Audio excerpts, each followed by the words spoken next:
Salut, bienvenue au cours. Notre progression est très bonne et il faudrait continuer dans ce sens.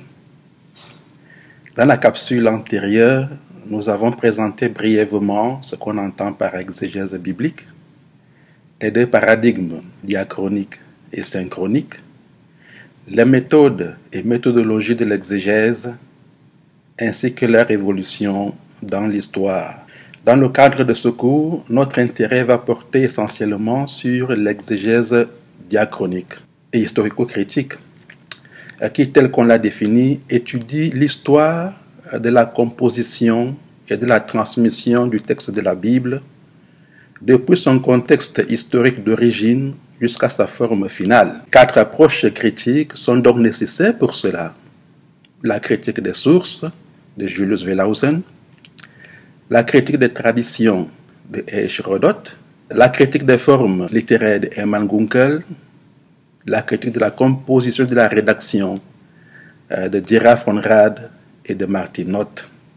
Donc pour être plus concret, j'ai choisi de présenter l'exégèse historico-critique du psaume 90, qui est l'unique psaume attribué à Moïse. Et la première question à laquelle on doit apporter une réponse, c'est la question sur les motivations de notre choix. Deux principes ont présidé à notre choix du psaume 90. Il y a le principe ergonomique, c'est-à-dire la loi du moindre effort. Les autres collections du psautier contiennent plusieurs psaumes. C'est le cas par exemple de la collection davidique, qui a près de 80 psaumes. Et une étude diachronique rigoureuse nécessiterait un regard synoptique de tous les psaumes qui composent une collection. Et la collection mosaïque, ne contenant qu'un seul psaume, le psaume 90, dont on est quasiment exonéré de cet effort supplémentaire. La deuxième motivation est rattachée au personnage de Moïse, l'intercesseur et le prophète. Parmi tous les personnages bibliques à qui la paternité littéraire des psaumes a été attribuée, tel qu'on l'a vu, Moïse est celui dont l'historicité constitue un thème de discussion majeur, surtout dans l'aréopage de l'archéologie, où des restes matériels permettant de remonter jusqu'à lui manquent cruellement. Même si, conformément à la logique de l'école maximaliste de Yadin Yagel et de Bentor, on sait que l'absence des preuves ne peut pas toujours se constituer en une preuve d'absence. Ce qui est connu, néanmoins, jusqu'à nos jours, c'est que, par exemple, on n'a pas encore retrouvé le tombeau de Moïse.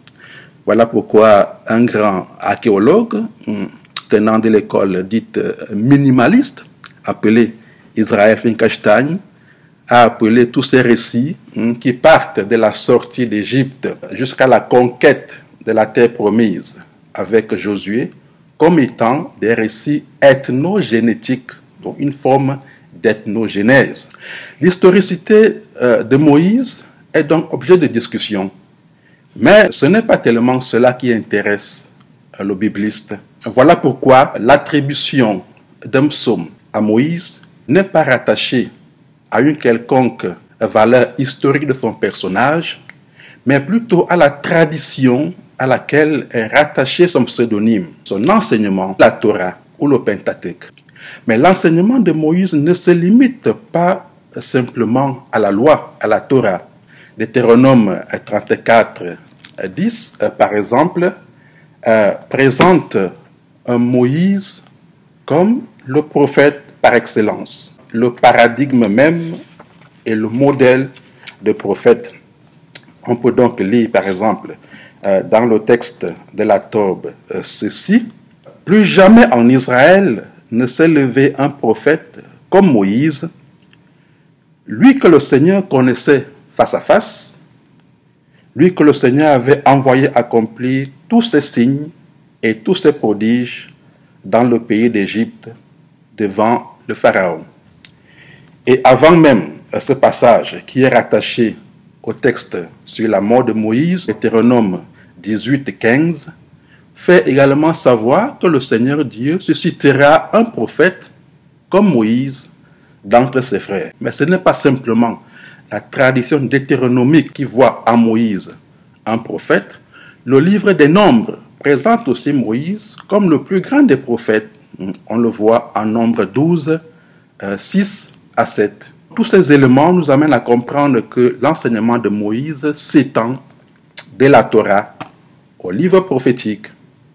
Et attribuer un psaume à Moïse, c'est rattacher le psautier à la loi et aux prophètes. Donc, en effet, nous savons aujourd'hui que le canon de la Bible hébraïque est un canon tripartite. La Bible hébraïque s'appelle la Tanakh. T est mis pour Torah, donc la loi. N est mis pour Nebiim, qui est le pluriel de Nabi, qui signifie un prophète. Et K est mis pour Ketuvim, pluriel de Ketuv, qui veut dire les écrits. Mais à l'époque de Jésus, époque appelée du Second Temple, qui va de 538 avant Jésus-Christ à 70 après Jésus-Christ, on y reviendra, le canon biblique était encore un canon bipartite. Il y avait donc comme une forme de canon dans le canon, parce que certains écrits, et concrètement les psaumes, étaient encore considérés comme des livres prophétiques et David comme un prophète. On le retrouve par exemple dans le Nouveau Testament lorsque on nous parle seulement de la loi et des prophètes, comme par exemple en Luc 22, 44, donc avec les disciples d'Emmaüs.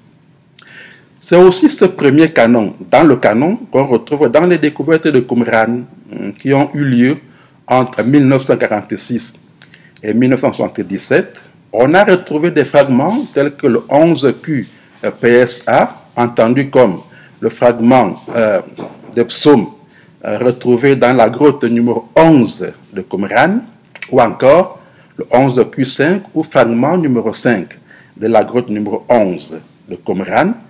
Ces fragments disent que tous les textes sacrés ont été composés dans un esprit prophétique. Cette même lecture, on la retrouve dans un autre document de Qumran qu'on appelle la lettre halakhique, qui parle de la Bible comme le livre de Moïse et des paroles des prophètes et de David. Donc tout cela amène à comprendre qu'au Second Temple, le canon biblique n'était pas encore tripartite, mais plutôt bipartite. Et les documents trouvés à Qumran sont datés entre 250 avant Jésus-Christ et 50 après Jésus-Christ. Les découvertes de Qumran apportent beaucoup de lumière pour comprendre le processus diachronique de la transmission des textes de la Bible ainsi que le processus de la composition du canon biblique. Pourquoi rattacher le psautier aux 5 premiers livres de la Bible, aux autres livres prophétiques? Telles sont les questions auxquelles cette étude sur le psaume 90 va nous aider plus ou moins à élaborer une réponse. Le psaume 90 fait partie du 4e livre du psautier, qui comprend les psaumes 90 à 106. L'hymne typique nous présente le psaume 90 comme étant la prière de Moïse. La première expression qui attire notre attention est l'expression « homme de Dieu ». Dieu est le premier à appeler Moïse « mon homme de confiance » dans un texte que nous avons déjà cité, en Nombre 12, 7, quand il le présente comme le plus grand prophète. Moïse est homme de Dieu parce qu'il a parlé à Dieu comme on parle à un ami. On le retrouve par exemple en Exode 32, 33, lorsqu'il supplie Dieu en lui demandant de pardonner le péché d'Israël, qui était la fabrication du veau d'or au désert. Donc Moïse était homme de Dieu en tant qu'intercesseur. Mais Moïse est homme de Dieu aussi en tant qu'ami de Dieu, c'est-à-dire celui qui est capable de comprendre la douleur de Dieu. Il est capable de comprendre ce qui fait mal à Dieu. Voilà pourquoi il a été capable de comprendre l'ampleur de la faute commise par Israël, la laideur du péché d'Israël, et il a dit aux Juifs, vous avez mal fait, même s'il a intercédé pour eux. Parce que justement, la conscience du péché dépend également aussi du type de relation qu'on a avec Dieu. Donc Moïse est homme de Dieu parce qu'il est prophète en tant qu'intercesseur, en tant qu'ami de Dieu, en tant que prophète. Mais attention, le prophète n'est pas celui qui annonce l'avenir, comme on laisse souvent l'entendre. Le prophète n'est pas un devin. Prophète veut simplement dire celui qui parle en public de la part de Dieu. Le mot prophète est composé du préfixe pro, qui fait référence à une fonction publique, puis la racine fait, qui est la même qu'on retrouve dans les mots comme fable, qui veut dire parole, mais aussi dans le mot enfant, qui vient du latin infans, qui signifie qui ne sait pas parler. Mais il reste le suffixe te. Le suffixe te vient du grec théos, qui veut dire Dieu, alors que dans professeur, le suffixe a une racine latine de sieur qui veut dire monsieur.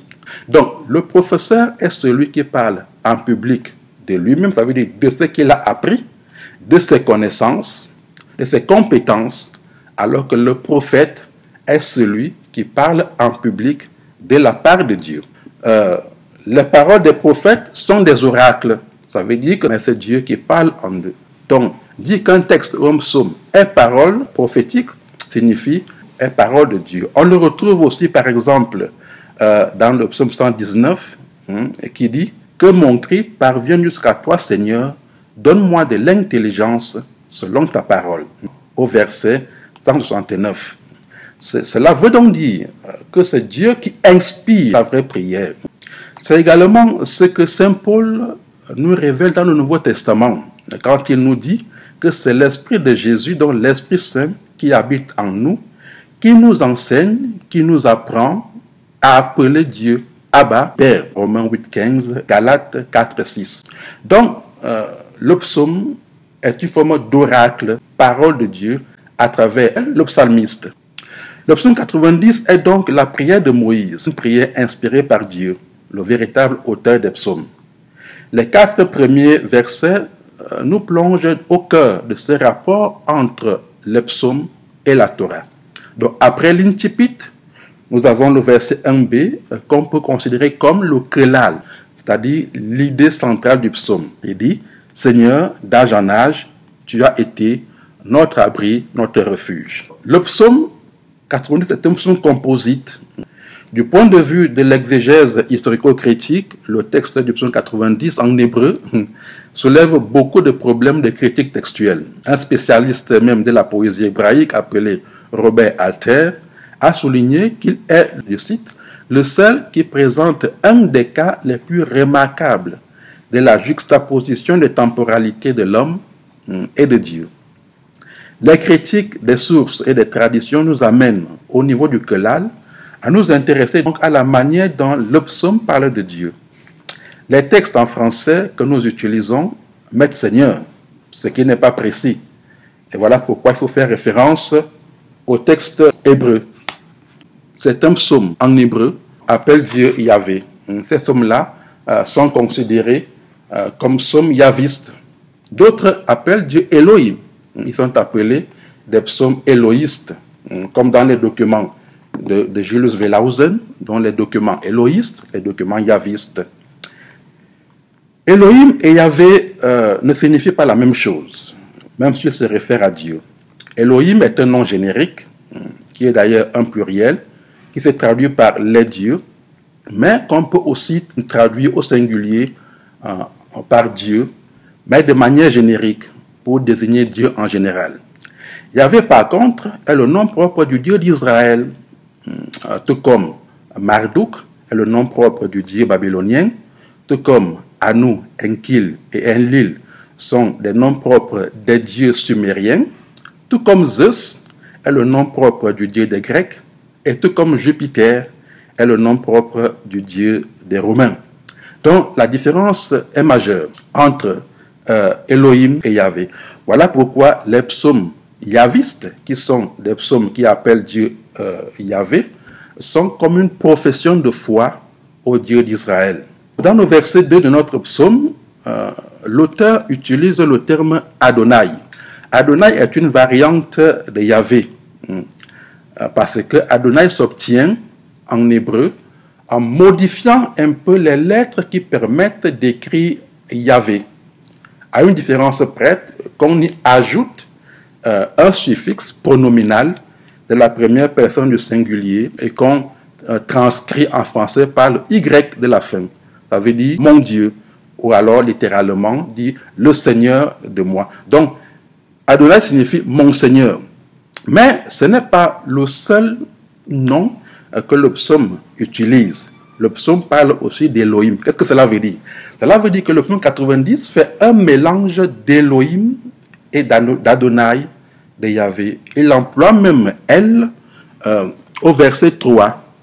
C'est pour dire à quel point il est composite. Alors, l'usage dans un même psaume de plusieurs noms divins est une trace pour montrer qu'il y a une forme de juxtaposition ou une forme de combinaison de sources ou de traditions différentes. On comprend donc que possiblement le psaume 90 ne serait pas l'œuvre d'un auteur, mais plutôt d'un compilateur qui a mis ensemble des traditions et des sources différentes. L'une étant yaviste, évidemment, l'autre élohiste. Néanmoins, au-delà de ces rapports composites, le psaume 90 a quand même une unité littéraire et thématique. De prime abord, on a une grande inclusion entre les versets 1b et 17 autour du thème de la protection divine. Concrètement, au verset 17, on confirme à la fin du psaume ce qui a déjà été dit au début, que Adonai est notre secours, un refuge. Le kelal, tel qu'on l'a appelé, qui est l'idée principale, serait donc aussi le thème général du psaume que les autres versets, dont les versets 2 à 17, tentent simplement d'expliciter et de commenter. Voilà pourquoi, entre le verset 1b et les versets 2 à 17, il y a ce qu'on appelle un parallélisme complémentaire, c'est-à-dire les versets 2 à 17 viennent tout simplement compléter ce que le verset 1b a déjà dit, que Adonai, d'âge en âge, il a toujours été notre refuge. Et que nous enseigne ce que là, d'abord que la prière s'adresse à Dieu, Elohim et Adonai. En plus, comme nous l'avons dit, dans les caractéristiques stylistiques, d'âge en âge est une forme de mérisme qui exprime la totalité, qui signifie toujours, pour toujours, ce qui est une proclamation de la préexistence et de l'éternité de Yahvé. Donc, depuis toujours, Yahvé est. Depuis toujours, Yahvé a existé. Et cette éternité est également éternité de son amour, de sa protection, puisque c'est d'âge en âge qu'elle a toujours été un refuge, un secours, une protection, une aide. Le verset 2 est le premier qui explique le kelal. Et il insiste sur l'éternité de Dieu, sa préexistence au monde et sa fidélité. Dieu est fidèle parce qu'il est toujours Dieu. On lit, avant que naissent les montagnes et que tu enfantes la terre et le monde, depuis toujours, pour toujours, tu es Dieu. Donc la fidélité de Dieu à sa nature, à lui-même. Dieu est également créateur. C'est un élément de plus que ce verset apporte à travers l'expression « et que tu enfantes la terre et le monde ». Pourquoi enfanter dans le livre de la Genèse? Les verbes qui servent à traduire la création, le verbe principal, c'est le verbe bara qui veut dire créer. Mais il y a aussi d'autres verbes qui sont utilisés comme le verbe asa qui signifie faire et le verbe bana qui signifie construire. Dans bana, il y a le mot banim qu'on peut traduire par les pierres, mais aussi les enfants. Voilà pourquoi la construction d'un peuple s'entend comme le fait d'avoir des enfants. Et donc, on peut aussi utiliser ce processus d'engendrement pour traduire l'acte créateur de Dieu. Ce qui rattache le psaume 90, tout le psautier en général, au livre de la Genèse, donc à Dieu comme créateur. Sauf que il ne faut pas lire cet acte créateur de l'engendrement comme un enfantement panthéiste à la lumière des idéologies grecques, notamment chez les stoïciens, où le monde n'est qu'une dilatation du logos, donc une dilatation, on pourrait dire, du Fils de Dieu. Non, le monde, dans la tradition biblique, n'est pas une dilatation de Dieu, n'est pas une dilatation du Fils de Dieu, mais est une créature de Dieu. Et c'est également cette notion d'enfantement qu'on retrouve toujours chez Saint Paul, en Romains 8, 22, quand il dit « La création tout entière soupire et souffre les douleurs de l'enfantement du monde nouveau. » Donc on voit que cette notion de l'enfantement du monde pour exprimer la création est quand même assez importante dans le monde biblique. Les versets 3 et 4 amplifient encore cette notion de création avec l'apparition du nom d'Adam. Dieu n'a donc pas créé uniquement le monde et la terre, mais il a également créé les humains, Adam et ses fils. Le thème de l'éternité de Dieu revient aussi. Pour lui, 1000 ans sont comme hier, c'est-à-dire il ne change pas. En tout temps, il est le même. Les versets 5 et 6 parlent de la fragilité, la faiblesse de la condition mortelle des humains, les fils d'Adam, en contraste avec l'éternité de Dieu. La vie des fils d'Adam est comme l'herbe qui fleurit le matin et le soir dessèche. Ils sont comme un songe qui peut être balayé, oublié. Un autre sage de la Bible, appelé Corélette, qu'on appelle aussi l'Ecclésiaste, a conclu tout simplement que la vie des humains est vanité. Tout est vanité, comme du vent, à travers la notion de Hevel. Le concept de Hevel dans le texte de l'Ecclésiaste est celui qui traduit le mieux cette faiblesse, cette fragilité de l'homme. La structure thématique du psaume 90 également nous illumine en ce qui est des thèmes qu'il aborde. Déjà, tous ces versets qu'on vient de citer, les versets 1b à 6, soulignent des éléments de la tradition théologique du Pentateuque, surtout la création, la préexistence et l'éternité de Dieu. Mais nous sommes encore rattrapés par des éléments de la critique textuelle, la critique littéraire, la composition, déjà avec la combinaison des noms Elohim, El, Yahvé, Adonai. Mais les versets qui suivent encore semblent provenir d'un autre texte, les versets 7 à 17. Il apparaît clairement que le contexte donc de ces versets n'est pas le même que celui des versets antérieurs. Ou alors que le véritable contexte historique du psaume est le contexte des versets 7 à 17 et que ce qui précède n'est qu'une allusion à un contexte passé. Cela se justifie très bien par les temps des verbes au passé, comme par exemple « tu as été notre refuge » du verset 1c. Mais il y a également un mélange du temps présent, comme par exemple « tu enfantes la terre et le monde ». Tu fais retourner l'homme à la poussière. De toujours à toujours, tu es Dieu. C'est pourquoi justement Robert Alter, au début, a parlé d'une combinaison, d'une juxtaposition des temporalités humaines et divines. Donc il y a comme un mélange dans le psaume 90 du présent, du passé, qui donne l'impression effectivement qu'il s'agit d'un texte composite. Les versets donc 7 à 17 semblent être d'un contexte de souffrance. On a l'impression que le psalmiste supplie Dieu. Au verset 7 par exemple, on peut lire « Oui, nous avons été achevés par ta colère, épouvantés par ta fureur. » Et au verset 13, le psalmiste supplie en s'exclamant « Reviens Seigneur, ravise-toi, jusqu'à quand ravise-toi en faveur de tes serviteurs. » Le contexte du psaume 90, ou alors de ces versets 7 à 17, est un contexte de souffrance. Et dans la tradition biblique, le contexte par excellence dans lequel ce genre de prière a souvent été formulé, c'est le contexte de l'exil babylonien qui a eu lieu entre 586 ou 87 avant Jésus-Christ et 538 avant Jésus-Christ. C'est durant ce contexte-là qu'on a formulé la majeure partie des psaumes de supplication, des psaumes de lamentation, où le peuple commence par se rappeler des bons moments passés en terre d'Israël, en contraste avec la situation de détresse qu'ils vivent en Mésopotamie. Voilà pourquoi le psaume 90 nous plonge également dans le culte synagogal et le judaïsme du second temple.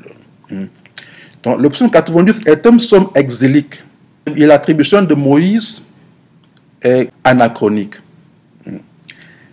Cette question est très importante pour comprendre les psaumes et le culte synagogal en général dans le judaïsme.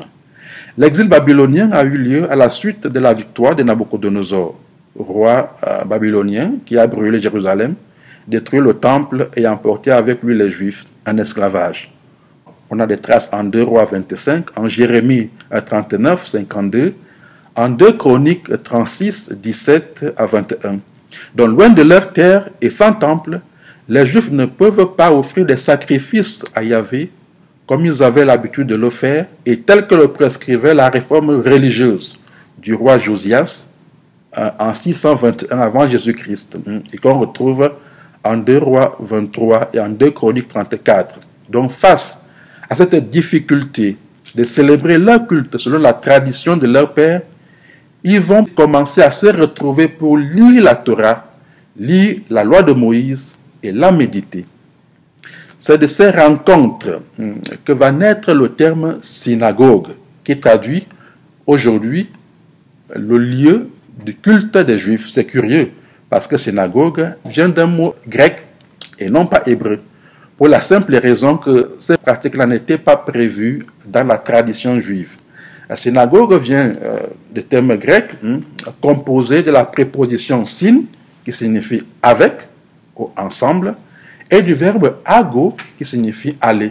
C'est donc le lieu où on va ensemble, le lieu de rassemblement. Et on comprend pourquoi les Juifs, pour désigner aujourd'hui le lieu de rassemblement, vont utiliser un terme grec, synagogue, pour la simple raison que leur tradition juive ne prévoyait pas ces moments. C'est donc une pratique qui naît comme alternative au culte traditionnel. Le judaïsme étant à l'origine une religion du temple, une religion sacerdotale et sacrificielle. Mais selon la réforme de Josias, on ne peut offrir des sacrifices que dans le temple et en terre d'Israël. Et voilà qu'en exil, sans temple et sans terre, les Juifs sont obligés d'inventer, de réinventer leur manière de communiquer avec Dieu. Et lorsque, après la libération par l'empereur perse Cyrus, ils vont retourner à Jérusalem, ils vont repartir avec la synagogue, ils vont rebâtir le temple sous l'impulsion de Agé et Zacharie, et les deux lieux de culte vont cohabiter tout au long de ce qu'on appelle le second temple, qui va de 538 jusqu'à l'an 70. Les deux lieux de culte vont cohabiter, le temple et la synagogue. Jusqu'à l'an 70, où ce second temple va de nouveau être détruit par les troupes romaines conduites par Titus. Et les rabbins réunis en assemblée à Jamnia vont décider de ne plus rebâtir le temple. Parce qu'ils vont estimer que si le temple a déjà été détruit 2 fois, cela signifie que Yahvé ne veut pas qu'ils aient des temples. Alors, ils n'ont que des synagogues. Donc, d'une religion sacerdotale et du temple, le judaïsme est passé à une religion synagogale et rabbinique telle qu'on la connaît aujourd'hui. Et le psaume 90 nous plonge au cœur de ce processus de reconstruction du judaïsme.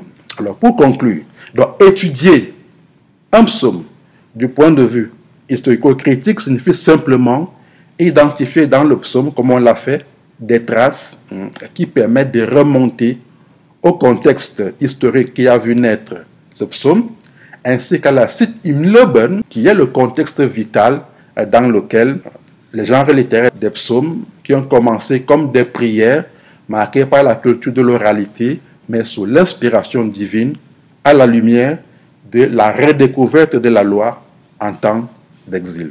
Bien, ce qui est attendu de vous maintenant, c'est de pouvoir essayer de mettre en pratique cette étude à la lumière d'un psaume que vous aurez choisi, et n'hésitez pas à rester en contact avec nous dans le forum pour d'éventuelles explicitations.